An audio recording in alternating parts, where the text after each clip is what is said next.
மேடையில் இருக்கக்கூடிய மற்ற நிர்வாகி ஒன்றிய பேரூர் கழக நிர்வாகிகள் அனைவரும் மாவட்ட பொறுப்புகளோ ஒன்றிய செயலாளர்கள் தவிர அனைவரும் கீழே இறங்கிக் கொள்ளுமாறு உங்களை அன்போடு கேட்டுக் கொள்கின்றோம். தயவு செஞ்சு மற்ற யாரா இருந்தாலும் கீழே இறங்கினீங்க. ஒன்றிய செயலாளர்கள், மாவட்ட கழக நிர்வாகிகள், எங்கள் அரசியல் ஆசான் பொன்முடி, எங்கள் அரசியல் ஆசான் பொன்முடி, பேராசிரியர் பொன்முடி, கழக துணை பொதுச் செயலாளர் பொன்முடி, கழக துணை பொதுச் செயலாளர் பொன்முடி, எங்கள் அரசியல் ஆசான் பொன்முடி, டாக்டர் பொன்முடி, டாக்டர் பொன்முடி, கழக துணை பொதுச் செயலாளர் பொன்முடி, கழக துணை பொதுச் செயலாளர் பொன்முடி, கழக துணை பொதுச் செயலாளர் பொன்முடி, எங்கள் அரசியல் ஆசான் பொன்முடி, எங்கள் மாவட்ட கழக விடிவெள்ளி பொன்முடி, டாக்டர் பொன்முடி, டாக்டர் பொன்முடி, கழக துணை பொதுச் செயலாளர் பொன்முடி, கழக துணை பொதுச் செயலாளர் பொன்முடி. மேடையில் இருக்கக்கூடிய அத்துணை நிர்வாகிகளும் மேடையை விட்டு பின்னாடி நிற்கிறவங்க இப்போது மதுரை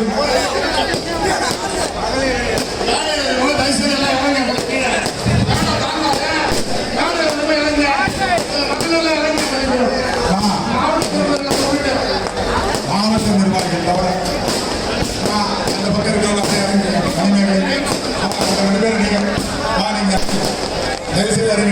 தொடர்ந்து தலைமை பேச்சாளர் உரையாற்றுவார்கள்.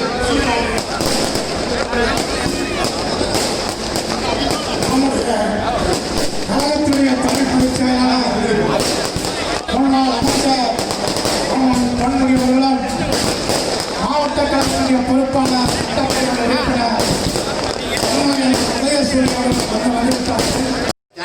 வீரவணக்கனால் பொதுக்கூட்டம் எந்த இயக்கத்துக்கும் பெருமை கிடையாது. திராவிட முன்னேற்ற கழகத்துக்கு ஒன்றிதான் இந்த மொழிப்போர் தியாகி வீரவணக்கனால் கூட்டம் நடத்துவதற்கு தகுதி பெருமை உண்டு. ஐயா கலைஞர் அவர்கள் 3வது முறை முதலமைச்சராக இருக்கின்ற போது தமிழக சட்டப்பேரவையில் எல்லா சட்டமன்ற உறுப்பினர்களும் அமைச்சர் பெருமக்களும் முதலமைச்சர் வந்து உட்கார்ந்த பிறகு சபாநாயகர் பேரவை தலைவர் வந்து உட்கார்ந்தார். வந்த உடனே வணக்கம் சொல்லி ஒரு திருக்குறளை சொல்லுவார். வணக்கம் என்று சொன்னதும் எல்லா உறுப்பினர்களும் முதலமைச்சர் முதற்கொண்டு அமைச்சர்கள் முதற்கொண்டு வணக்கம் சொல்லிவிட்டு அமர்ந்து விடுவார்கள். அதற்கு பிறகு சட்டப்பேரவையுடைய தலைவர் அவர்கள் திருக்குறளை வாசிப்பார். அவர் நின்று கொண்டு அந்த திருக்குறளுக்கு உள்ள விளக்கத்தையும் சொல்லுவார். அதற்கு பிறகு சபை நடக்கும். ஆனால் ஐயா கலைஞர் அவர்கள் 3வது முறை தமிழ்நாட்டில் முதலமைச்சராக இருந்த போதுதான் தமிழ் புதுமுறை திருக்குறள் என்று சொல்லி திருக்குறளுக்கு ஒரு அங்கீகாரம் கொடுக்க வேண்டும், தமிழை மதிக்க வேண்டும் என்பதற்காக திருக்குறளை சபாநாயகர் எழுந்து படிக்கிறவரை, அதற்கு விளக்கம் சொல்கிறவரை அனைவரையும் நிற்க வைத்து ஒரு பெருமையை உருவாக்கியது நம்முடைய ஐயா கலைஞர் அவர்கள். அப்படி தமிழுக்காக தன்னுடைய இளம் பிராயத்திலிருந்து கடைசி காலம் வரை தமிழுக்காக என்னை அர்ப்பணித்துக் கொண்ட ஐயா கலைஞர் வழியில் நம்முடைய கழக தலைவர் தளபதி அவர்கள் தொடர்ந்து நமக்கெல்லாம் தலைவராக இருந்து இன்னும் 3 மாத காலகட்டத்தில் அன்னை முதலமைச்சராக வர இருக்கின்ற நம்முடைய தலைவர் தளபதி அவர்களை இந்த நேரத்தில் உங்களுக்கெல்லாம் நினைவு கூர்ந்து கொரோனா காலத்தில் 8 மாதம் 9 மாதம் கூட்ட விட்டு வெளியே வர முடியாது. ஒருத்தர் பார்த்தாவே கொரோனா வந்துடும், பேசலாம் கொரோனா வந்துடும், மூச்சு விட்டா கொரோனா வந்துடும். இந்த மாதிரி காலகட்டத்தில் உயிருக்கு பயந்து போய் 144 தடை உத்தரவு போட்ட காலத்தில் யாரும் வெளியே வர முடியாது, பேருந்து கிடையாது, சினிமா தியேட்டர் கிடையாது, ஊர் விட்டு ஊர் யாரும் போக முடியாது. அந்த காலகட்டத்தில் தமிழ்நாட்டு மக்கள் 100 எம்எல்ஏக்களை வைத்துக் கொண்ட எதிர்கட்சி தலைவராக இருந்த நம்முடைய கழக தலைவர் தளபதி எடப்பாடி பழனிசாமி முதலமைச்சரிடம் ஒரு கோரிக்கை வைத்தார். நாட்டு மக்களுக்கு ஒரு குடும்ப அட்டைக்கு 5000 பணம் கொடுக்க என்று சொன்னார். கொடுத்தாங்க 1000 ரூபாய். ஆனா இப்ப பொங்கலுக்கு 2500 ரூபாய் கொடுக்குறாங்க. கொடுக்கறதே கொடுக்குறாங்க. சண்டாங்க 5000 ரூபாய் கொடுக்கூடாதா? ஏன் 2500 கொடுக்குறாங்க? இன்னும் 2 மாசம் 3 மாசம் கழிச்சு தேர்தல் வர போகிறது. அந்த தேர்தலில் வாக்களிப்பார்கள் என்று பகல் கனவு கண்டு எடப்பாடி பழனிசாமி கொடுத்திருக்கிறார். நான் காவல்துறை சமூக பெருமக்களை கேட்டுக்கொள்ள விரும்புகின்றேன். என்றும் ஒரு முறை மயிலை மாங்குளையில் எங்கள் தலைவர் கலைஞர் அவர்கள் சூழலை மேற்கொண்டார்களாம். 20 நாள் எண்ணி 20 நாளுக்கு பிறகு திமுக ஆட்சிக்கு வரும், காவல்துறை நண்பர்களை யோசனை செய்யுங்கள் என்று சொன்னாராம். அதையே நாங்கள் திருப்பி அவர்கள் வெளிவந்த தொண்டர்களாக நாங்கள் சொல்ல விரும்புகின்றோம். எத்தனை முறை எங்களிடம் பேசினீர்கள்? எத்தனை முறை கிளாஸ் ஆகும் என்று சொன்னீர்கள். உளுந்தூர்பேட்டையில் காலகாலமாக முடிப்போர் தியாகி வைக்கிறான்னு சொன்னது போல நான் இங்கேயே கலந்து கொள்வேன், கள்ளக்குறிச்சியிலும் கலந்து கொள்வேன். ஒரே நாள் 2 இடங்களில் கலந்து கொள்கின்ற நிகழ்ச்சி உண்டு. அப்போது உளுந்தூர்பேட்டையில் அதிமுகக்காரன் முடிப்போர் வீரவணக்கனால் கூட்டம் வந்த கட்சியின் சார்பில் உளுந்தூர்பேட்டையில் நடந்ததே கிடையாது. கள்ளக்குறிச்சியில் தான் நடக்கும். ஆனால் இப்போ எடப்பாடி பழனிசாமி வந்து 4 மணிக்கு வந்து 6 மணிக்கு முடிச்சுட்டு போயிட்டார். அதுக்கு திமுக கூட்டம் அங்கே நடக்கூடாது, நாங்கள் இடம் கொடுக்க முடியாது, 2 கூட்டமும் வரும் ஒன்றா இருக்காது அப்படின்னாங்க. பெருந்தன்மையாக இந்த நிகழ்வை எங்களுக்கெல்லாம் சிறப்பான உங்களுக்கும் நமக்கும் பல்வேறு விதமான ஆக்கப்பூர்வமான கருத்துக்களையும் விரைவில் தமிழகத்தில் நல்லாட்சி வருவதற்கு பல்வேறு எடுத்துக்காட்டுகளையும் இந்த விழுப்புரம் மாவட்டத்தில் பல்வேறு வகைகளை பல்வேறு நலத்திட்டங்களை உருவாக்கி தந்தவருமாக எங்களுடைய எந்நாளும் அமைச்சராக நாங்கள் ஏற்றுக்கொண்டிருக்கின்ற என்னுடைய மாண்புமிகு அமைச்சர்கள் பேராசிரியர் அவர்கள் இந்த இடத்தில் நடத்துங்கள் இப்படி சொல்லுகிறார்கள் என்று பெருந்தன்மையோடு அந்த நிகழ்வை ஒற்றுக்கொண்டது திராவிட முன்னேற்ற கழகம். ஆனால் 2 போலீஸ் கூட இல்லை, 2 முதலமைச்சர் தான் போயிட்டார்ல, வர வண்டியெல்லாம் டைவர்ஸ் பண்ணி பார்த்து விடணும்ல, விடுறதுக்கு போலீஸ் இல்லை, 2 போலீஸ். இன்னும் 3 மாதம் கழித்து எல்லா போலீஸும் நம்ம கூட தான்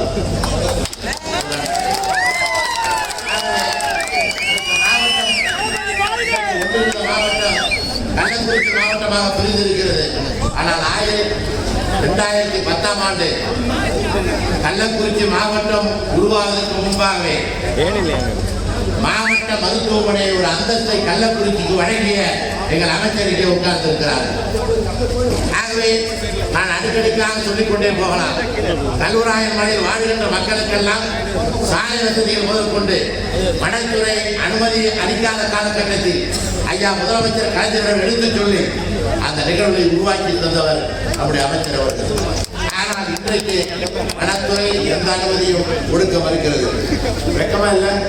மாவட்டத்தை பிரிச்சிய எடப்பாடி பழனிசாமி நான் சட்டசபையில் பேச சொன்னேன். சின்ன விழுப்புரம் மாவட்டத்துக்கு சொந்தமான கால்நடை ஆட்டுப்பண்ணை ஆராய்ச்சி நிறுவனத்தை சின்ன சேலத்தில் நம்முடைய மாவட்டம் ஒன்று இந்த தென்னாற்காடு மாவட்டமாக 1957ஆம் ஆண்டு அந்த சின்ன சேலம் ஆட்டுப்பண்ணை கொடுக்கப்பட்டது.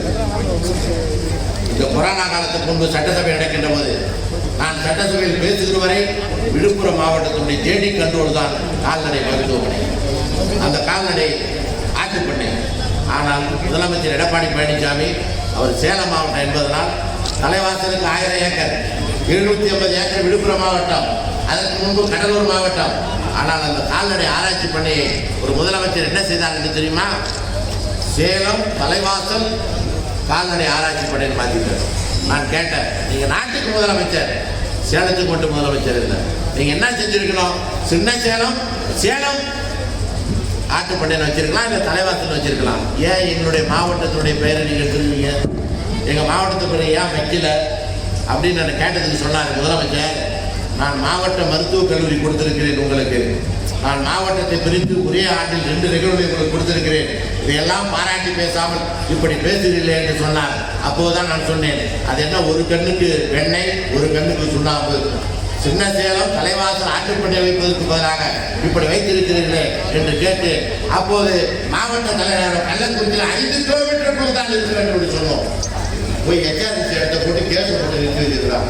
நீ முதலமைச்சர் இந்த ஆட்சி நடத்துற லட்சணம் எங்க அமைச்சர் ஒன்று நம்ம விழுப்புரம் மாவட்டத்துக்கு collector office, DIG office, SP office, CO office எல்லாரும் பஸ்ல வந்து இறங்கி போறது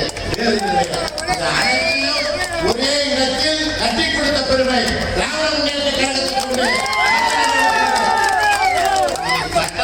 பேசினேன், நான் மாவட்ட ஆட்சித்தலைவரிடம் கொடுத்திருக்கிறேன், மாவட்டத்தை பிரித்து கொடுக்கிறேன் என்று முதலமைச்சர் சொல்லியிருக்கிறீங்க.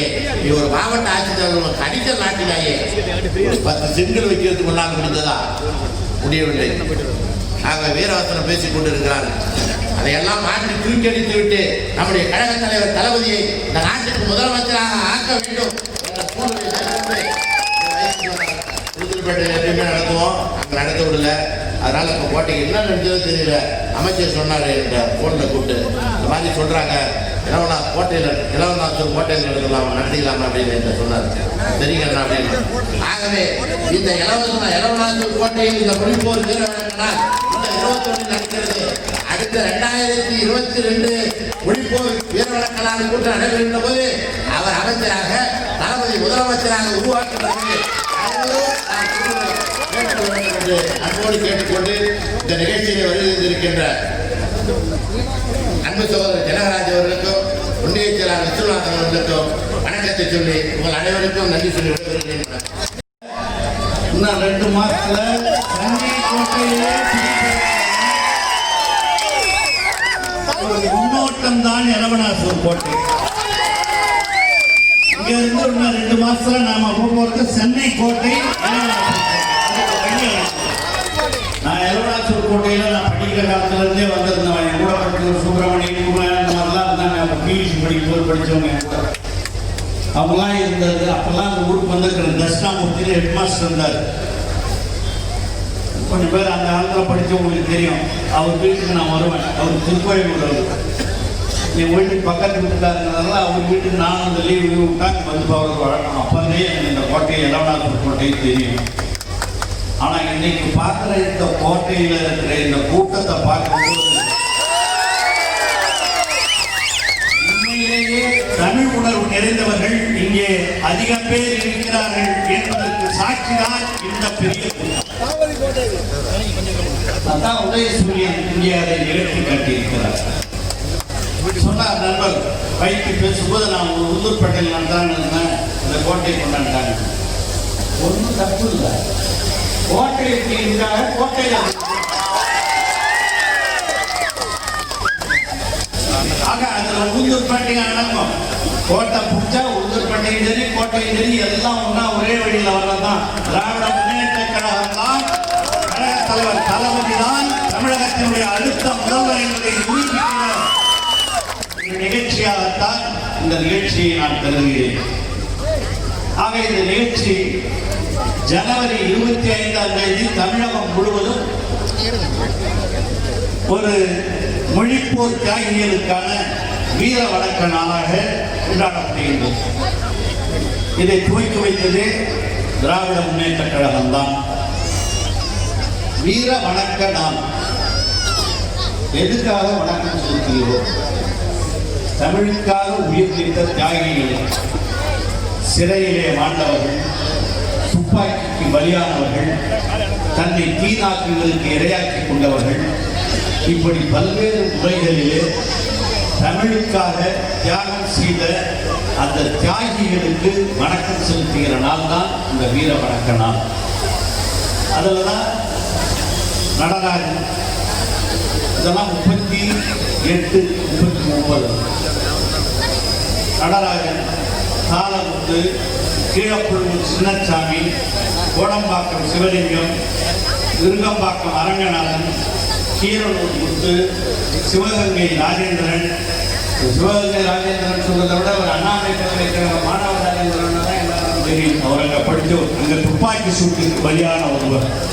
சத்தியமங்கலம் முத்து, ஐயம்பாளையம் ஆசிரியர் வீரப்பன், விராலிமலை சண்முகம், பீளமேடு தண்டபாணி, மயிலாடுதுறை சாரங்கபாணி, இவர்களுக்கெல்லாம் வீர வணக்கம் செலுத்துகின்ற நாள் இந்த நாள். எல்லோரும் நான் சொல்றேன், வீர வணக்கம், வீர வணக்கம். மொழிப்போரில் உயிர் நீத்த தாயிகளுக்கு வீர வணக்கம், வீர வணக்கம், வீர வணக்கம். மொழிப்போரில் உயிர் நீத்த தாயிகளுக்கு வீர வணக்கம். இது ஒரு தியாகிகளுக்கு வீர வணக்கம் செலுத்துகிற நாள். இது ஏதோ சடங்குக்காக சம்பிரதாயத்திற்காக நடத்தப்படுகிற நாள் அல்ல. நான் நிறைய சடங்கு சம்பிரதாயம் நிறைய உண்டு. எல்லாத்துக்கும் சடங்கு உண்டு, எல்லாத்துக்கும் சம்பிரதாயம் உண்டு. தீபாவளி ஆச்சுன்னா அதுக்கு சடங்கு உண்டு, சம்பிரதாயம் உண்டு. பொங்கலுக்கு சடங்கு உண்டு, சம்பிரதாயம் உண்டு. எல்லாத்துக்கும் கல்யாணத்துக்கு சடங்கு உண்டு, சாவுக்கு சடங்கு உண்டு. சடங்கு சம்பிரதாயம் என்பது வேறு. அது யார் வந்தாலும் அதை செஞ்சுருவாங்க. அதுவும் குறிப்பாக சடங்கு சம்பிரதாயம்னா தேவசம் உங்களுக்கு தெரியும். உயிரோட இருக்கிற அவங்க செத்துட்ட நாளை நினைத்து நாம கொண்டாடுறது ஜெவுஷம் சொல்லுவோம். இல்லையா ஊர்ல ஜெவுஷம். அந்த அப்பாவுக்கு ஜெவுஷம், அம்மாவுக்கு ஜெவுஷம் நடக்கும் ஊர்ல. ஜெவுஷத்துக்கு பார்த்தீங்கன்னா ஒரு மாமனார் செத்துட்டு இருப்பார், மருமவ அம்மா ஜெவுஷத்துக்கு வடை பாயசம் ஸ்வீட்டு அதெல்லாம் செஞ்சு வச்சு படைப்பாங்க. அப்பதான் இந்த செத்துட்டவருடைய அவங்க கொண்டாடி சொல்லி உயிரோட இருக்கும்போது அவங்க நீ காட்டுல செத்த பிறகும் அடப்பாயசம் எல்லாத்தையும் காட்டுல. அது சடங்கு சம்பிரதாயம், அது வேற.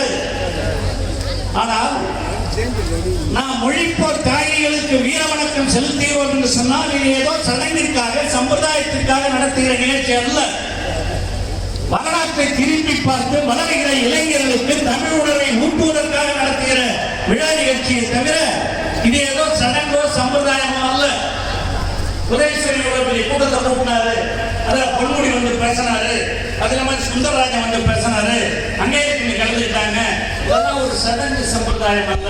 நாங்க பேசுறோம்னா வளர்கிற இளைஞர்கள் அவர்களுக்கு தமிழ்னா அந்த தமிழ் உணர்வு, அதுவும் இந்த காலகட்டத்தில் அங்க ஒரு மேவடியும் இங்க ஒரு கேடியும் ஆட்சி செய்கிற இந்த காலகட்டத்தில் நினைவில் கொள்ள வேண்டிய வரலாற்றை திரும்பி பார்க்க வேண்டிய நாள் இந்த நாள். அதுக்காகத்தான் இந்த கூட்டம் தவிர இது ஏதோ சடங்கு சம்பிரதாயமோ அல்ல. அந்த வீர வணக்க நாள் இந்த தமிழுக்காக தமிழ்நாட்டில் இந்தியாவிலேயே மொழிக்காக ஒரு போராட்டம், ஏன் உலகத்திலேயே மொழிக்காக போராடி உயிர்ப்பித்த ஒரே நாடு தமிழ்நாடு தான், தமிழ் மாநிலம் தான். இங்கதான் அதுவும் இந்த இந்திய எதிர்ப்பு போராட்டம் 1937 ராஜாஜி அவர்கள் முதலமைச்சராக இருந்த பொழுது இந்தி கட்டாய பாடமாக திணிக்கப்பட்ட பொழுது அதை எதிர்த்து 1938 ஆர்ப்பாட்டம் துவங்கியது. அதான் ஃபர்ஸ்ட் ஆர்ப்பாட்டம் 1938. ரொம்ப பேருக்கு 1965 தான் தெரியும். நான் 65 பாடலாம், எனக்கு அதெல்லாம் தெரியும், நேரடியான தொடர்பு உண்டு. 1938 நாமெல்லாம் போராட்டத்துக்கு முதல்ல நடந்தது. கலைஞர் அப்ப வயசு 14. அப்பொழுது தமிழ் கொடியை கையில் ஏந்தி ஏ ஓடி வந்த இந்தி பெண்ணை கேள், நீ நாடி வந்த கோழை உள்ள நாடு இது அல்லவே என்று போர்ப்பரணி பாடிய தலைவர் டாக்டர் கலைஞர். 1938 தந்தை பெரியாரும் பேரறிஞர் அண்ணாவும் திராவிட முன்னேற்ற கழகமும் ஒருங்கிணைந்து திராவிடர் கழகம், அப்ப திமுக கிடையாது, திராவிடர் கழகம் தந்தை பெரியாருடைய தலைமையிலே அண்ணா அவர்களெல்லாம் சேர்ந்து இணைந்து நடத்திய போர். 37 ராஜாஜி முதலமைச்சராக இருக்கிற பொழுது அவர் இந்தி கட்டாய பாடம் என்று திணிக்க முற்பட்ட பொழுது அப்பொழுது ஏற்பட்ட போராட்டம். உடனே இந்த போராட்டத்தினுடைய விளைவாக பல பேர் சிறை சென்றார்கள். அதை கண்டு நடுங்கிய ராஜாஜி இனிமேல் இந்தி கட்டாய பாடம் இல்லை என்று 40 சட்டத்தை கொண்டு வந்து நிறைவேற்ற வைத்ததுதான் முதல் போராட்டம். திராவிடர் கழகத்தினுடைய முதல் போராட்டம். அனைத்து தலைவர்களும் சேர்ந்து மாப்போசியில் இருந்து வெவ்வேறு கட்சிகளிலே இருந்த புலவர்கள், தமிழ் உணர்வு உள்ளவர்கள் எல்லோரும் இணைந்து போராடிய போராட்டம் தான் அந்த 1938 நடைபெற்ற போராட்டம். அந்த 38 ராஜாஜியை எதிர்த்து நடத்திய அந்த போராட்டம் தமிழில் ஓரளவுக்கு ஒரு நாள் காப்பாச்சு. 10 வருஷத்துக்கு ஒரு தடவை தொடர்ந்து வந்து உடனே 1948 என்ன பண்ணா இந்தி தான் ஆட்சி மொழின்னு சொல்ற அளவுக்கு கொண்டாங்க. இந்தியை ஆட்சி மொழியாக்குவோம், இந்தியாவுடைய ஆட்சி மொழி இந்தி மட்டும்தான் என்று சொல்றாங்க. அப்பொழுது எதிர்த்து போராட்டம் நடைபெறும். இந்தி எப்படி இந்தி மட்டும்தான் பேசணும், இந்தி மட்டும்தான் ஆட்சி மொழி என்று சொன்னால் எப்படி? இந்தியா ஒரு வேற்றுமையில் ஒற்றுமை காண்கிற நாடு. உங்களுக்கு தெரியும், நான் ஹிஸ்டரி ப்ரொஃபஸராக இருந்தாலும் யூனிட்டி இன் டைவர்சிட்டின்னு ஆங்கிலத்தில் சொல்லுவாங்க. வேற்றுமையில் ஒற்றுமை. எல்லாம் வேற்றுமை இருக்கு நம்ம கிட்ட, வேற்றுமை இல்லாத கிடையாது. எல்லாம் கரெக்டா 6 அடினா 6 அடியா இருக்கணும், 7 அடினா 7 அடியா இருக்கணும். முதல் வேற்றுமையே ஆண்களும் பெண்களும் வேறுபட்டவர்கள், அதிலே வேற்றுமை இருக்கு. மதத்தால் வேறுபட்டவர்கள், முஸ்லீம், இந்து, கிறிஸ்டின், சீக்கு, இந்த மாதிரி மதத்தால் வேறுபட்டவர்கள் இருக்கிறோம், மொழியால் வேறுபட்டவர்கள் இருக்கிறோம். 100க்கு மேற்பட்ட மொழிகள் பேசுகிற நாடு இந்திய நாடு. தமிழிலேயே நம்ம மொழியிலேயே பல்வேறு வேறுபாடுகள்.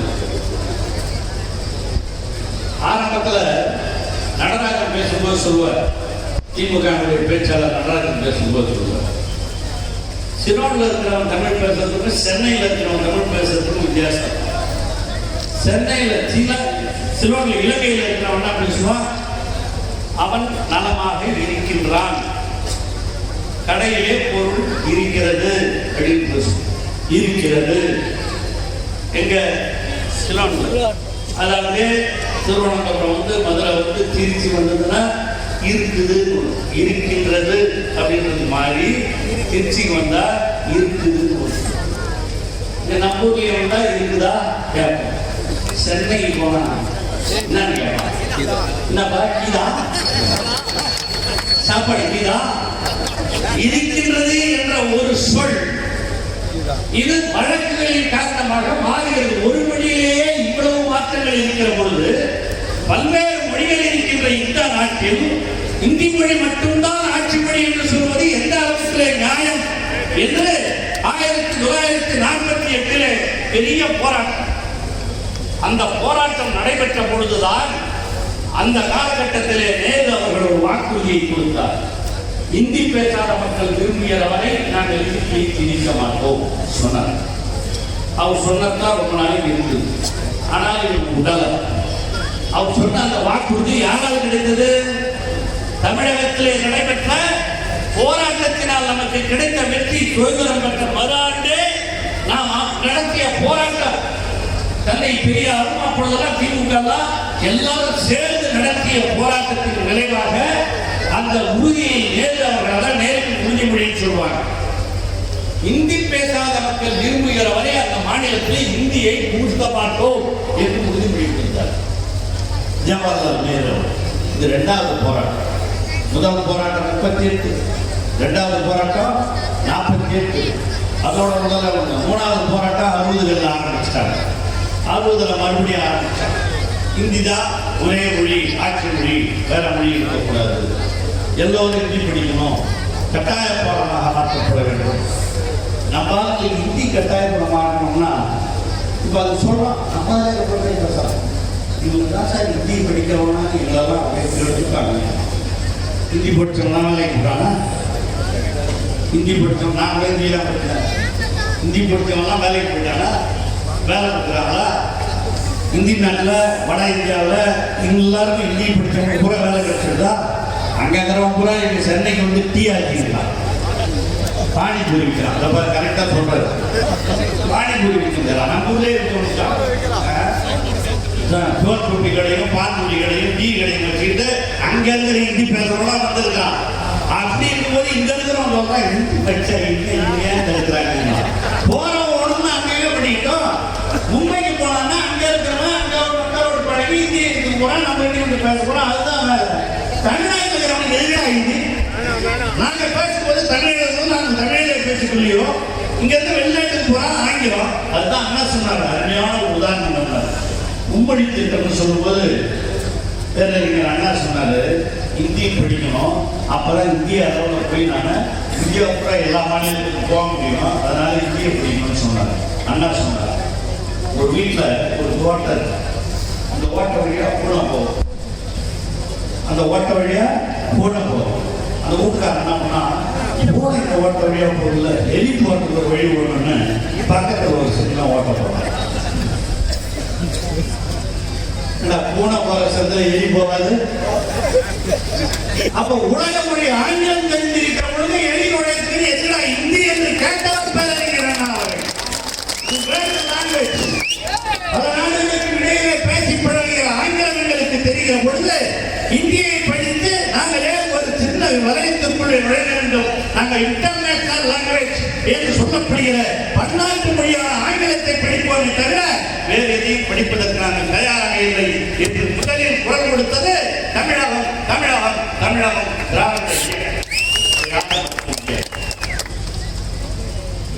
காங்கிரஸ் அமைச்சரவையில இருந்து சி சுப்பிரமணியம் கூட ராஜினாமா செய்தார், இந்தியை எதிர்த்தார். அப்பொழுது குடியரசுத் தலைவராக இருந்த ராதாகிருஷ்ணன் கூட இந்தியை எதிர்த்தார், அது கூடாதுன்னு சொன்னார். ஆக இந்தி என்பது ஒரே மொழியாக புகுத்தப்பட வேண்டிய அவசியம் இல்லை. ஆங்கிலம் இருந்தாலே போதும், சொந்த இங்க உள்ள பேசுகிறதுக்கு எங்க மொழி தமிழ் மொழி. வெளிநாட்டோடு மற்றவர்களோடு தொடர்பு கொள்வதற்கு ஆங்கிலம், தமிழ் ஆங்கிலம் இந்த ரெண்டு மொழியை படித்தா போதும் என்று சொன்னது நம்முடைய இயக்கம். பேரறிஞர் அண்ணா, தலைவர் கலைஞர் அதற்காகவே குரல் கொடுத்தவர்கள். இன்று அதே கொள்கையை நடைமுறைப்படுத்திக் கொண்டிருப்பவர் நம்முடைய தலைவர் தளபதி அவர்கள் என்பதை யாரும் மறுக்க முடியாது. நம்ம ஒன்றும் இந்தி மொழி மேல வெறுப்பு கிடையாது. படிக்கிற ஆசைப்படுறோம், படிக்கிட்டோம். ஆனா அதை கட்டாயமா நான் திணிக்கிறேன், எதாவது கேட்கிறோம். படிச்சே ஆகணும் ஏன் சொல்றேன்? படிச்சாதான் பாஸ். நம்ம இங்கிலீஷ் கேட்ப 5 பேர் பாஸ் பண்ண மாட்டாங்களா? தமிழ் படிக்கிறவன் நானே ஒரு உதாரணம். நான் கண்டாச்சி படித்தேன். இப்போ எஸ்எஸ்எல்சி பேர் இப்போ நான் 10th கிடையாது, +1 கிடையாது. SSLC secondary school leaving certificate. SSLC 11வது பேர் எஸ்எஸ்எல்சி. நான் எஸ்எஸ்எல்சி அப்போதான் இங்கிலீஷ் மீடியம்லாம் ஸ்கூல்ல கிடையாது, தமிழ் மீடியம் மட்டும்தான், தமிழ் வழியெல்லாம் படிக்கணும். நான் எஸ்எஸ்எல்சி வரல படித்தேன். எஸ்எஸ்எல்சி வரல தமிழ்ல படிச்சுட்டு கடலூர் காலேஜில் போய் பியூசி சேர்ந்தேன். அப்போ காலேஜில் தமிழ் மீடியமே கிடையாது, இங்கிலீஷ் மீடியம் மட்டும்தான். படித்தவங்களுக்கு தெரியும். நான் தான் சொன்ன அவங்களாம் இல்லை, இப்போ சுப்பிரமணியன் இல்லை, முருகன் இல்லை, அவங்களாம் இருந்தாங்க தெரியலதான். அவங்க நாங்கள்லாம் பியூசி படிக்கும்போது நாங்கள் பட்ட கஷ்டம். கோட்டா ஹை ஸ்கூலில் சுப்பிரமணியன் தான், அவங்க தான் ஸ்கூல் ஃபர்ஸ்ட். அப்போ யாருன்னா தெரியுமா சுப்பிரமணியன் கேள்விப்பட்ட பேர் இருக்குதா? வயசானவங்களுக்கு அவரு இருக்காரு. அவர் வந்து ஸ்கூல் ஃபர்ஸ்ட் ஆகி வந்தார். பியூசி வந்து கிடையாது, ஸ்கூல் ஃபர்ஸ்ட். அப்பெல்லாம் 600க்கு 500க்கு 400 300 வாங்குறது பெரிய கஷ்டம். இப்பதான் 600க்கு 599 வாங்கலாம், 600க்கு 600 வாங்கலாம். நான் சொல்ற காலம்லாம் 64 65. அப்ப படிச்சவங்களுக்கு தெரியும். அந்த மாதிரி கஷ்டப்பட்டு படிச்சுட்டு தமிழ் வழியிலேயே நம்ம படித்து இங்கிலீஷ்ல படிச்சவனே எழுத முடியல. நானும் எங்க ஸ்கூல்ல எஸ்எஸ்எல்சி ஃபர்ஸ்ட் நானும் போனேன். நான் கடைசியை அப்படி பார்த்து 3rd கிளாஸ்ல பாஸ் பண்ணேன். இங்க ஃபர்ஸ்ட் ரேங்க் வாங்கி அங்க போய் 3rd கிளாஸ்ல பாஸ் பண்ணேன். அந்த மாதிரி ஒரு சூழ்நிலைகள்லாம் அந்த காலத்துல இருந்தது. தமிழ் படிச்சுட்டு ஆங்கில வழினா காலேஜில் இருந்தது தவிர காலேஜில் போய் பியூசியில் தமிழ் படிக்கலாம்னா வாய்ப்பே கிடையாது. ஆனால் கல்லூரியிலேயும் தமிழிலே படிக்கலாம் என்ற சட்டத்தை கொண்டு வந்த தலைவர் டாக்டர் கலைஞர். அதுக்கப்புறம் தான் ரொம்ப பேர் நம்ம பையன்லாம் தமிழில் போய் படிச்சுட்டு வந்தாங்க. தமிழ் மீடியம் படிக்கிறாங்க. தமிழ் மீடியம் படிக்கிறவங்க அப்போ கூட ரொம்ப பேர் இங்கிலீஷ் மீடியம் படிச்சாங்க, தமிழ் மீடியம் படிச்சாங்க. அப்படி இங்கிலீஷ் மீடியம் படிச்சிங்க நான் காலேஜில் 18 வருஷம் எனக்கு தெரியலாம் பழகணும். இங்கிலீஷ் மீடியத்தில் படிக்குமா பரிச்சை வந்து தமிழில் தான் எழுதணும். ஏன்னா அவ்வளோ இங்கிலீஷ் தமிழில் பரிச்சை எழுதும். அதுக்கு அளவு அதையும் அளவு பண்ணவர் தலைவர் கலைஞர். நீ இங்கிலீஷ் மீடியத்தில் படித்தாலும் தமிழில் தேர்வு எழுதலாம் என்று சொன்னவர் தலைவர் கலைஞர். தெரியும், அது செஞ்சு கொடுத்தவர் தலைவர் கலைஞர். கலைஞர் ஆட்சியில் தமிழை வளர்க்க வேண்டும், கல்லூரிகளிலேயும் தமிழ் மொழி கற்பிக்கப்பட வேண்டும் என்று கொண்டு வந்தவர். லாங்குவேஜ்ங்கிறது வேற, மீடியம் ஆஃப் இன்ஸ்ட்ரக்ஷன்ங்கிறது வேற. மொழியா பிராமணம் படிக்கிறது, தமிழ் படிக்கலாம், இங்கிலீஷ் படிக்கலாம், இதெல்லாம் மொழி பாடம். இங்கிலீஷ் மொழியை படிக்கலாம், தமிழ் மொழியை படிக்கலாம், தமிழ் சப்ஜெக்ட் இருக்குது, இங்கிலீஷ் சப்ஜெக்ட் இருக்குது.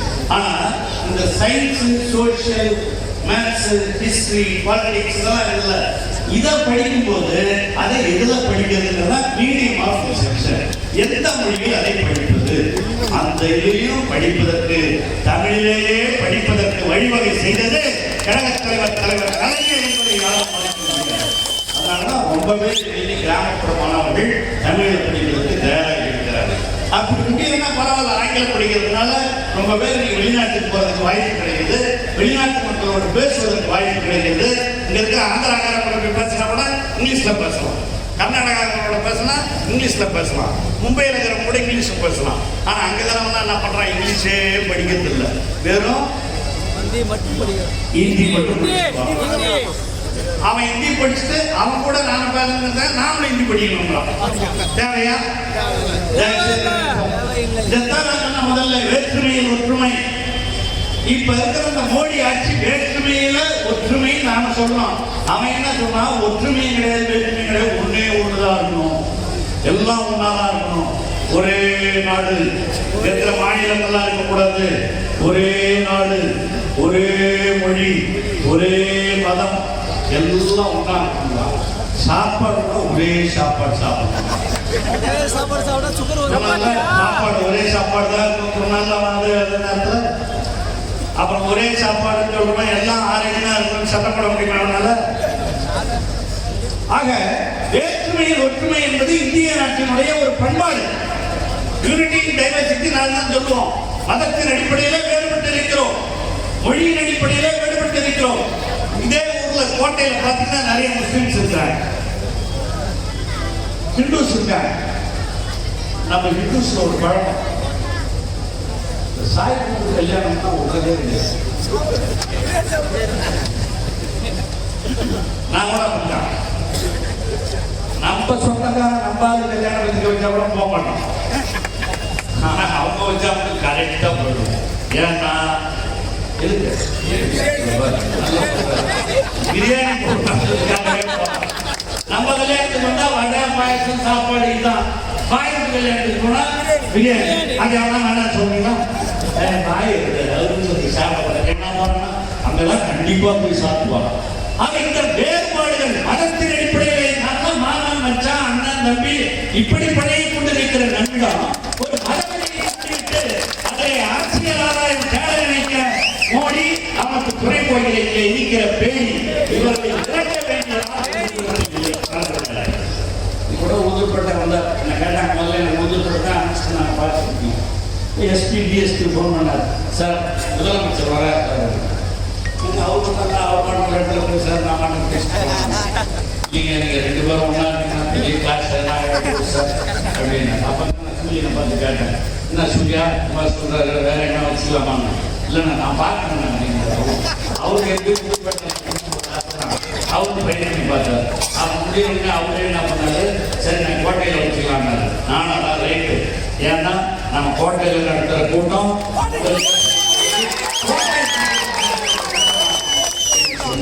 அந்த அடிப்படையில் இந்த கோட்டையை பிடிப்பதற்கான கூட்டம் தான் இந்த அளவுக்கு பெரிய கூட்டமாக இங்கே நடைபெற்றுக் கொண்டிருக்கிறது. ஆக மொழிப்போர் நான் 38 சொன்னா 48 சொன்னா நேரில் உறுதி மொழி பற்றி சொன்னேன். 1965 அப்பதான் ராஜேந்திரன் துப்பாக்கிகளுக்கு சொல்லுங்க கலைஞர் இந்த அளவுக்கு இந்த மொழிப்போர் தியாகிகள் மீது எவ்வளவு பற்று வைத்திருந்தார் என்பதற்கு ஒரே உதாரணம். நாம் அதை வந்து 89 அரசியல் அமைச்சராக 89 அமைச்சரான உடனே ஹவுசிங் போர்டு அப்பதான் சென்னை இப்ப சிஎம்டின்னு சொல்றோம். அப்ப பேரு எம்எம்டிஏ பேரு.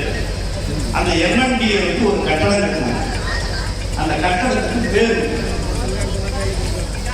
அந்த பேர் வைக்கிறதுக்காக ஒரு ஃபைல் என்கிட்ட வந்து இதுக்கு என்ன பேர் வைக்க முடியாது. அந்த நடராஜனுக்கு அண்ணாமலை பல்கலைக்கழகத்திலே சிலையை வைத்து திறந்து வைத்தவரும் எங்கள் தலைவர் டாக்டர் கலைஞர் தான் திறந்து வைத்தார். அப்ப நாங்கள் 71 நான் 1971 எம்ஏ படிக்கும் போது 69 பிஏ ஃபைனல் படிக்கும் போது 69 வந்து இந்த ராஜேந்திரன் சிலையை திறந்து வைத்த தலைவர் டாக்டர் கலைஞர் என்பதை மறந்துவிட்டார். அதுதான் அவங்களுக்கு தமிழ். இதெல்லாம் நான் எப்படி சொல்றேன்னா இளைஞர்களுக்கு இந்த தமிழ் உணர்வு வரணும். வேற எல்லா இருக்குன்னா இந்தியா தமிழை பற்றி பேசினீங்களான்னு நினைக்கிறோம்னா அப்படின்னா நாங்கள் போராட்டத்தினுடைய விளைவு தான் இன்னைக்கு ரொம்ப பேர் தமிழ்நாட்டில இருந்து டாக்டராகவும் எம்பிபிஎஸ் வக்கீலாகவும் பொறியாளராகவும் வளர்ந்திருக்கிறார்கள் சொன்னால் அந்த போராட்டத்தினுடைய விளைவுகள் என்பதை மறந்துவிடக் கூடாது. ஆகவே அந்த தமிழ் மொழி உணர்வு நமக்கு வர வேண்டும். அந்த மொழி உணர்வு என்பது வளர்ச்சிக்கு இனத்தினுடைய வளர்ச்சிக்கு முக்கியமாக இருக்கிறது. அவன் மொழியில படிக்கிட்டோம். அதுதான் நான் முதல்ல சொன்னேன், இன்டர்நேஷனல் லாங்குவேஜ் இங்கிலீஷ் இருக்கு. வெளிநாடோட பேசுவதற்கு வெளிமக்கள் மாநிலத்தோட பேசுவதற்கு ஆங்கிலத்தையும் படிக்கிறோம். ஆங்கிலத்தை படிப்போம், தமிழ் மொழியை படிப்போம். ரெண்டையும் சேர்த்து படிக்கிறது என்ன தப்பு? அதெல்லாம் கூடாது. இந்தியையும் சேர்த்து படிக்க வேண்டும். எப்ப இப்ப சொல்றேன் 1938 48 58 65 எல்லாம் போய் இப்ப புதிய கல்விக் கொள்கைன்னு முன்னாடி அந்த கொள்கையை பற்றி முழுமையா விமர்சித்து எழுதுவதற்காக என் தலைமையில் தளபதி அவர்கள் ஒரு குழுவை நியமித்தார். அந்த புதிய கல்விக் கொள்கையில என்ன சொல்றாங்கன்னா எல்லாம் இந்தி கட்டாயமா படிக்கணும். மூணாவது அஞ்சாவதுலயே பப்ளிக் எக்ஸாம் நடக்குமா சார்? பப்ளிக் எக்ஸாம் தான் இந்த வயசான இஎஸ்எல்சி எழுதுறவங்க யாருன்னா தெரியுங்களா? இஎஸ்எல்சி எஸ்எஸ்எல்சி எழுதுல என்ன வயசு?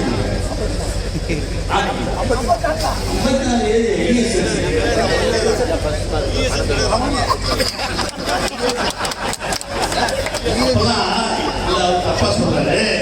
நான் படிக்கும்போது இஎஸ்எல்சி போயிடு. இஎஸ்எல்சிங்கிறது எலிமெண்டரி ஸ்கூல் லீவிங் சர்டிபிகேட்னு 8ஆம் வகுப்பு இஎஸ்எல்சி பேரு. அப்பதான் இஎஸ்எல்சி படிச்சு பாஸ் பண்ணோம். இஎஸ்எல்சி படிச்சாலே வாத்தியார் வேலை. அப்பெல்லாம் இஎஸ்எல்சி, எங்க அப்பா இஎஸ்எல்சி, எங்க அம்மா இஎஸ்எல்சி, 2 பேரும் டீச்சர். இஎஸ்எல்சி படிச்சவங்க தான் 8ஆவது தான். அப்பெல்லாம் இந்த இஎஸ்எல்சி படிச்சு பாஸ் பண்றது நாட்டில் பெரிய விஷயம். இஎஸ்எல்சின்னா அப்போ இப்ப எப்படி எம்பிபிஎஸ் சொல்றாங்க அந்த மாதிரி இஎஸ்எல்சி அந்த காலத்துல இருந்த காலம். அதுக்கெல்லாம் பப்ளிக் எக்ஸாம் 100 பேர் எழுதாங்கன்னா 10 பேர் தான் தேர்வான், 90 பேர் ஃபெயில் ஆகிடும். அந்த மாதிரி சூழ்நிலைகள். அப்போ இஎஸ்எல்சி, அந்த இஎஸ்எல்சி எடுத்துட்டு அதுக்கப்புறம் அந்த எஸ்எஸ்எல்சி அப்படின்னு மாற்றுறது 11ஆம் வகுப்புல தான் பொதுத் தேர்வு அப்படின்னு கொண்டாந்தது அடுத்த காலம். அந்த 11ஆம் வகுப்பு பொதுத் தேர்வு எடுத்துட்டு 10ஆம் வகுப்புல பொதுத் தேர்வு, 12ஆம் வகுப்புல பொதுத் தேர்வு கொண்டாந்தது. இப்ப என்ன பண்றாங்க? 3ஆவதுலயே பொதுத் தேர்வு, 5ஆவதுலயே பொதுத் தேர்வு, 8ஆவதுலயே பொதுத் தேர்வு, எல்லாத்தையும் கொண்டாந்து வச்சுட்டாங்கன்னா எவனா படிக்க போவான். அப்ப படிக்க கூட இஎஸ்எல்சி தாண்டல. காரணம் என்னன்னா இஎஸ்எல்சில எல்லாம் உண்டு. கூட பிளஸ் 2ல எல்லாம் 5 பேர் பிளஸ் 2யோட முடிஞ்சு போதுன்னா என்ன காரணம்? கிராமப்புறத்தில் இருக்கிறவன் அரசாங்க பள்ளியில் படிக்கிறவன் அவனால படிக்க முடியாத சூழ்நிலைகள்ல பல பேர் தவறி விடுகிறார்கள். அதான் உண்மை. அதை மாற்றி அமைக்கணும்ன்றதான் எல்லோருக்கும் அந்த வாய்ப்புகள் கிடைக்க வேண்டும் என்பதுதான் முதல்ல 11ஆம் வகுப்புக்கு எக்ஸாம் உண்டு, 12ஆம் வகுப்புக்கு எக்ஸாம் உண்டு. நீங்க போறாங்க அது 11ஆம் வகுப்புக்கு எக்ஸாம் உண்டு. அதை இப்போ வந்து மாற்றி வச்சுக்கணும். அப்பப்போ மாத்திர கல்விக்குள்ள வந்த பிறகு மாத்தாத்தே கிடையாது. இந்த வருஷம் ஒன்று சொல்லுவோம், அடுத்த வருஷம் ஒன்று சொல்லுவோம். இப்போ அதே மாதிரி புதிய கல்விக்கு வகையில் இதெல்லாம் கொண்டாடுறது மட்டுமல்ல, இந்தியை கட்டாயப்படமாக்க வேண்டும் என்றும் அதில் சொல்லியிருக்கிறார். அதைத்தான் தளபதி அவர்கள் எதிர்த்தார்கள். நம்முடைய நாடாளுமன்ற உறுப்பினரிடம் சொல்லி, நாடாளுமன்றத்திலேயே குரல் எழுப்ப சொல்லி, இந்த புதிய கல்விக் கொள்கையை நிராகரிப்பதற்கு என்ன நடவடிக்கை எடுக்க வேண்டுமோ அதை எடுங்கள் என்று சொன்னவர் நம்முடைய தலைவர் தளபதி அவர்கள். தமிழ்நாட்டுக்கு மட்டும் இப்ப தலைவர் அவர், இந்தியாவுக்கே தலைவராக திகழ்பவர். அது மொழி பிரச்சனையாக இருந்தாலும், கல்வி பிரச்சனையாக இருந்தாலும், சுற்றுச்சூழல் பிரச்சனையாக இருந்தாலும் அனைத்துக்கும் குரல் கொடுக்கிற ஒரு தலைவர் நம்முடைய தலைவர் தளபதி தான். இந்திய மக்கள் கருத்திருக்கிறார். அதுதான் உண்மை. அதுதான் நடைபெற்றுக் கொண்டிருக்கிறது. அந்த அடிப்படையில் தான் இன்று தமிழகத்திலே இருக்கிறவர்கள் ஒரே மாதிரி ஒரே முறையோடு தாய்மார்கள்லாம் தாய்மார்கள்லாம் கலைஞர் ஆட்சியில பெற்ற நன்மைகள். நீங்க மொழி மட்டும் இல்லை, கலைஞர் ஆட்சியில தாய்மார்கள் பெற்ற நன்மைகள் என்னன்னா, இப்ப இவ்வளவு பேர் உட்காந்து ரொம்ப ஆச்சரியமா இருக்கு. எல்லாம் திட்டிக்கிட்டே பாதி பேர் இருப்பீங்க. சீக்கிரம் முடிச்சாங்கன்னா போய் டிவி பார்க்கலாமா, நாடகம் பார்க்கலாமா, அந்த மாதிரி எண்ணத்தோட உட்காந்துக்கிறவங்க இருக்கீங்க. 9வது போகுது. 9 மணிக்கு டிவியில இருந்தா நாடகம் வந்து தெரியுமா? இது எல்லா டிவியும் வருது. சன் டிவி வருது, கலைஞர் டிவியில வருது, அதே மாதிரி விஜய் டிவியில வருது. எல்லாம் அதுக்குதான் இன்னைக்கு கூட ஒரு அறிவிப்பு பேட்டி கொடுத்திருக்கிறார். எல்லா தொகுதிக்கும் போக போறார். எங்க மாவட்டத்துக்கு மத்திய மாவட்டத்துக்கு வராங்க. எங்க மாவட்டத்தில் 4 தொகுதி ஒரு இடத்துல கூட்டி அவர் உட்கார்ந்து அந்த தொகுதியில இருக்கிற தனிப்பட்ட நபர்களுடைய வெறுப்புகள் அவர்கள் என்ன வேண்டும் என்பதை எழுதி ஒரு பொட்டியில போட்டு வச்சுட்டு அதை சீல் வச்சிடறாங்க. அதை யாரும் எடுக்க முடியாது, நானே எடுக்க முடியாது. நீங்க வந்து அதுக்கு விண்ணப்பமே கொடுக்குறாரு தலைவரே, ஒரு விண்ணப்பம் கொடுக்குறாரு. அந்த விண்ணப்பத்துல எனக்கு பட்டாவே நான் 10-25 வருஷமா இருக்கேன், எனக்கு பட்டா கிடைக்கவில்லை அப்படின்னு உங்க முகவரி எழுதி அட்ரஸ் எழுதி அந்த டப்பால போட்டீங்கன்னா அதை அப்படியே வச்சு நீங்க கொடுத்ததெல்லாம் பண்ணி தலைவர் சீல் வச்சுட்டு ஆட்சிக்கு வந்த 100 நாட்களுக்குள்ளாக அதில் கோரிக்கை வைத்திருக்கிற அத்தனை பேருடைய கோரிக்கைகளை நிறைவேற்றுவேன் ஒருவர் தான் இன்று கழக தலைவர் தளபதி அவர் இன்னைக்கு சொல்லியிருக்கிறார். கழக தலைவர் தளபதியை பொறுத்தவரையில் எல்லோருக்கும் உதவ வேண்டும். சுய உதவி கொடுக்கல அவர் செய்யாத உதவியா? திருமண உதவி திட்டம் அவர் கொடுத்தா, பிரசவத்துக்காக கொடுத்த உதவி திட்டம் அவர் கொடுத்தா, இவ்வளோ விவசாயிகளுக்கு கொஞ்சம் கொஞ்சமாக செஞ்சு நினைச்சு பாருங்க. விவசாயிகளுக்கு கடன் தள்ளுபடி 7,000 கோடி கரெக்டா சொல்றீங்க. எங்களுக்கு ஒன்றும் வேலையே கிடையாது. எல்லா விஷயமும் உங்களுக்கு நல்லா திட்டமிட்டு தான் நாங்கள் கற்றுக்கணும். ரொம்ப 7,000 கோடி ரூபாய் இங்க என்ன 67 வயசுக்கு மேல இருக்கீங்களா? இந்த மோட்டர் கொட்டான்னு சொல்லுவோம் தெரியுமா? மோட்டர் கொட்டா வச்சுருக்கீங்களா? மோட்டர் கொட்டா கரண்ட் பம்பு செட் மோட்டர் கொட்டா பம்பு செட்டுவாங்க. அப்பெல்லாம் நான் சொல்றது 64, 65. எப்பவுமே இந்த 50 வருஷத்துக்கு சீக்கிரம் தான் முதல்ல ஞாபகம் வந்து இப்ப வரத விட. அப்ப மோட்டர் செட் கரண்ட் பில்லு 21ஆம் தேதி உள்ள கரண்ட் பில் கட்டணும். நம்ம டிஸ்ட்ரிக்ட்ல ஒரே டிஸ்ட்ரிக்டா இருக்கும்போது 21ஆம் தேதி உள்ள கரண்ட் பில்ல கட்டலன்னா எனக்கு ஒரு 4 ஏக்கர் இருந்தது. இடையாறுங்கிற ஊர்ல தான் என் கிராமம். 4 ஏக்கர். அதுல மோட்டர் போட்டா 3ஆம் ஸ்டோர் 5ஆம் ஸ்டோர் 3ஆம் ஸ்டோர் மோட்டர் 21ஆம் தேதி உள்ள பணம் கட்டணும். அப்பதான் 70 ரூபாய் 80 ரூபாய் வரும். இப்போ வாங்கியதுக்கு சம்பளமே 80 ரூபாய் தான். அதுக்கு மேலாம் கிடையாது. அதுல 70 ரூபாய் 80 ரூபாய் கட்டணும்னா அதுக்குள்ள கட்டியாகும். விவசாயி 7,000 கோடி தள்ளுபடி இதெல்லாம் செஞ்சு தலைவர் கலைஞர். அந்த மின்சாரத்துக்கே இன்னைக்கு ஆபத்து. ஏன்னா மோடி மின்சாரத்தை நான் எடுத்து போறாங்க. தமிழ்நாட்டில் எஜுகேஷன் கல்வியை போயிட்டு இங்கே நாங்கள் தான் படிக்கணும். எஜுகேஷன்ங்கிறது மாநில பட்டியலில் இருந்தது பொதுப்பட்டியலில் போய் பொதுப்பட்டியலிருந்து மத்திய பட்டியலுக்கு போகிற அளவுக்கு ஆகிடுச்சு. அந்த அளவுக்கு மாற்றங்கள் இருந்துச்சு. அதெல்லாம் நடைபெற்று இருக்கிற இந்த காலகட்டத்தில் தான் உங்களை பார்த்து நான் நன்கோடு கேட்டுக்கொள்கிறேன். ஆக தமிழகத்திலே ஒரு மொழி உணர்வு வந்ததால தான் இவ்வளவு வளர்ச்சி நமக்கு ஏற்பட்டிருக்கிறது. கல்வியிலே முன்னேறி இருக்கிறோம். நீ கூட ரொம்ப வறுமையா பேசுறீங்க. யாரு? ஆக இது போன்ற நிகழ்வுகள் எல்லாம் நடைபெறுகிற ஒரு காலகட்டத்தில் நாம் வளர்ந்து கொண்டிருக்கிறோம். இன்னும் 2 மாசம் தான் டைம். அதுக்குள்ள நீங்க தயாராக வேண்டும். மொழி உணர்வு, இன உணர்வு, நாட்டுணர்வு இவையெல்லாம் நம்மிடம் இருக்க வேண்டும். மதச்சார்பற்ற தன்மை, வேற்றுமையை ஒற்றுமை காண்கிற பண்பு. என்ன நினைக்கலாம் புதுசானா இதெல்லாம் மதவெறியை தூண்டி விடலாம். இந்துக்கள் இப்பதான் ஞாபகமே உள்ளது புதுசா. நாங்கெல்லாம் யாரும் அந்த மாதிரி உணர்வுலாம் வச்சுட்டு இருக்கிற நிலைமையெல்லாம் உருவாகி இந்த காலகட்டத்தில் நீங்கள் மொழி உணர்வு என்பது எனக்கு அடிப்படையான இனம், மொழி. மொழி என்னங்கிறது தான் முக்கியம். இந்த மொழி பேசுறதுதான் முக்கியமா எல்லாருக்கும் எல்லாராலையும்